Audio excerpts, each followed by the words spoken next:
This video is of a young male who presented to us with a sealed corneal wound following a penetrating injury. He also had an intumescent traumatic cataract and the pressure was significantly raised. There was no evidence of an intraocular foreign body even on imaging. He was then under medical control for the raised intraocular pressure, taken up for surgery, and this is how the surgery went. Please note the corneal scar, and just below it is the ruptured anterior capsule in a circular form with some posterior synechiae to the tone edges of the capsule. The capsule on the other side is by and large uninterrupted and quite intact.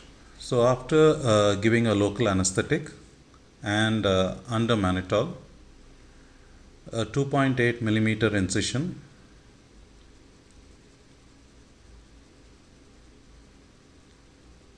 was created, and as usual, two side port incisions as well were placed.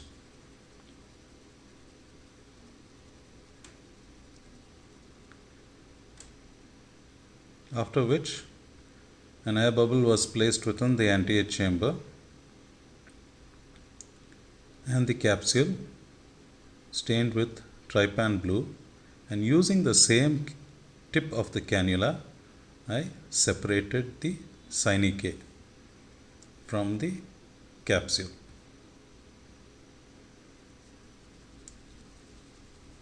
Then using 2% HPMC, I expelled both the air bubble as well as the trypan blue.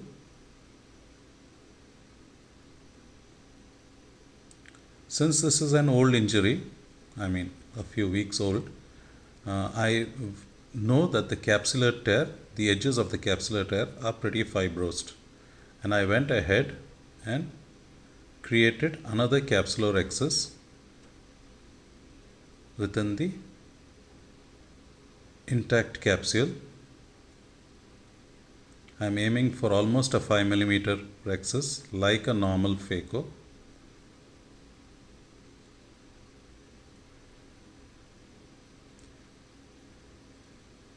You can clearly see next to it the nice circular capsular tear, hemicircle below, just below the corneal scar.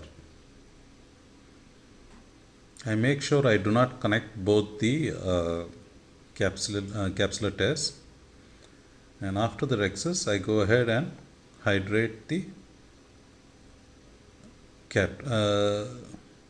cortical material. I am being very gentle because I know there is a capsular tear as well to deal with.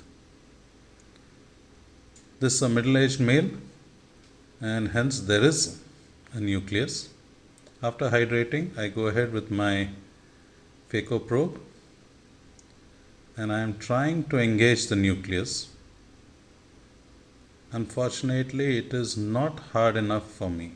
I do manage to get a chop. However, I am trying to prolapse it out of this bag, but since I am not very aggressive,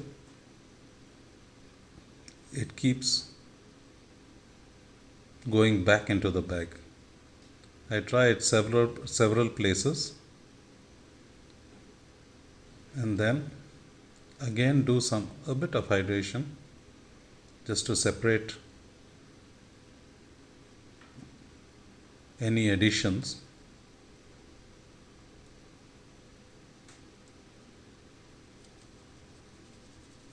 Again placing HPMC.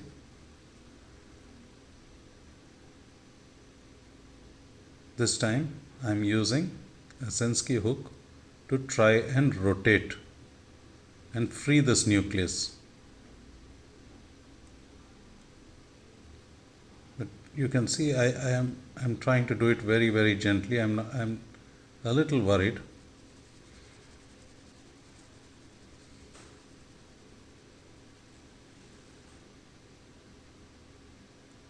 Looks like this little bit of mechanical separation may work for me. I go ahead and try to at least there. I've got one bit. And once you have this one bit, it becomes much easier because then you have space to carry on with your phaco.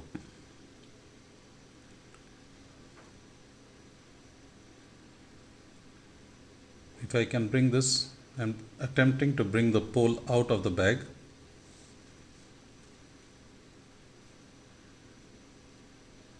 And there I have done it.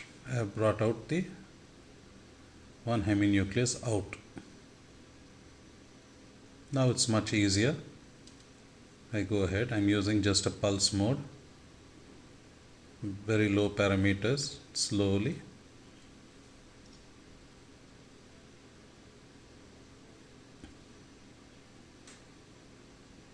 And there's the other fragment which comes. Since I'm not very sure about the state of the posterior capsule, I come out. I think it's safer to go with the irrigation aspiration probe. I'm using a coaxial in this case. This epinucleus and cortex seems to be a little bit thick, so a bimanual would take a long time, and hence I have gone in with the coaxial. And you can see it's coming out beautifully. I first remove the epinuclear shell from the safe area, that is where the capsule and the rhexis are pretty intact, and then slowly we'll move to the other areas.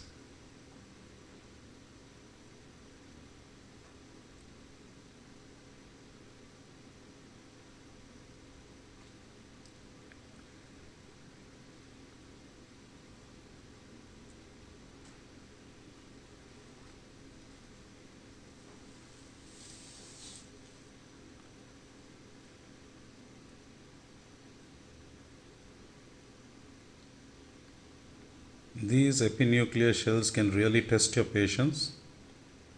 The trick is not to get frustrated and do something stupid.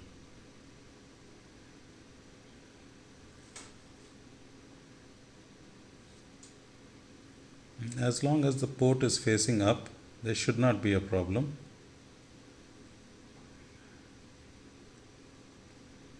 Just a little bit wary because I am in the area of the capsular rupture, the anterior capsular rupture, that is, not necessarily any breach of the posterior capsule. Patient is a little uncooperative, as you would expect with any young male.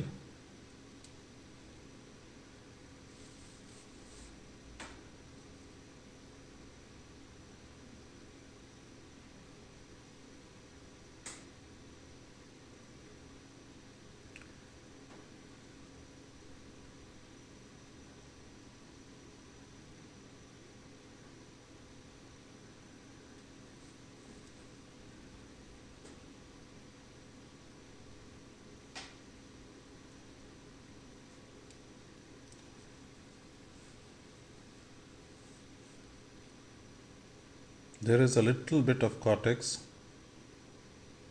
there comes off from the subincision, and there is, I think, some more cortex here which I am attempting to remove.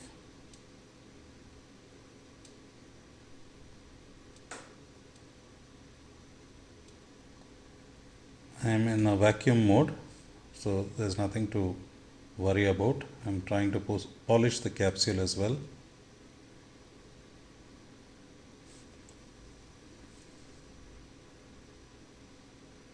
And once I am satisfied that I have got most of it, almost all of it out, I go ahead and under HPMC and a bit of chondroitin sodium hyaluronate, I implant a single piece foldable within the bag. I know I have an intact capsular rhexis, so this is pretty safe. The capsular bag is also pretty strong, so I don't have to worry about the lens dislocating at a future date. making sure that the lens is well within the bag. And that's a pretty important step. I finally conclude the surgery with removing all the HPMC.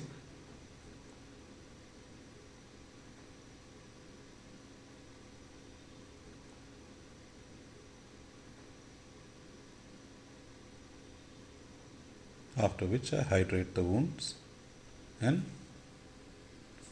conclude the surgery. Thank you for watching the video.